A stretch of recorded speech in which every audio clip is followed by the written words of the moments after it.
Sabi nila, ang negosyo daw ay para lang sa mga taong walang choice. Okay? So meet Mr. Bonifacio Jr. at Tundukan, isang MBA, dating assistant principal with masteral degree. Ang sabi niya, sa 7 years na pagtatrabaho niya, ni gulong ng sasakyan, wala siyang nabili.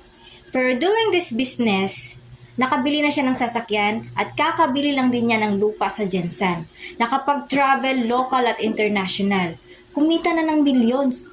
At ang pinakamaganda, habang kumikita siya, marami siyang natutulungan na business partners na kumikita rin kagaya niya. At isa na ako doon. See? Choice ba? Marami siyang choices. Marami siyang credentials. Pero bakit pinili niya ang online business? Kung ikaw ang empleyado ngayon na nanunood, marahil alam mo ang sagot.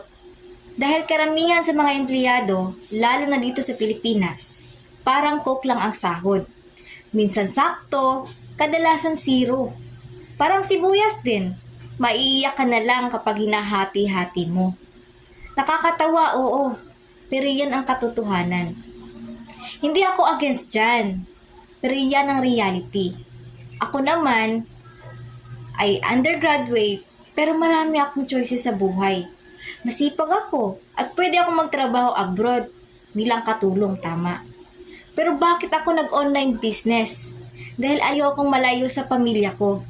At kung may opportunity na ipinapakita sa iyo na kayang lampasan ang sahod mo sa abroad, susubukan mo ba? Ako, oo. Yan ang ginawa ko. Marami ka bang choices na naiisip pero nahihirapan ka?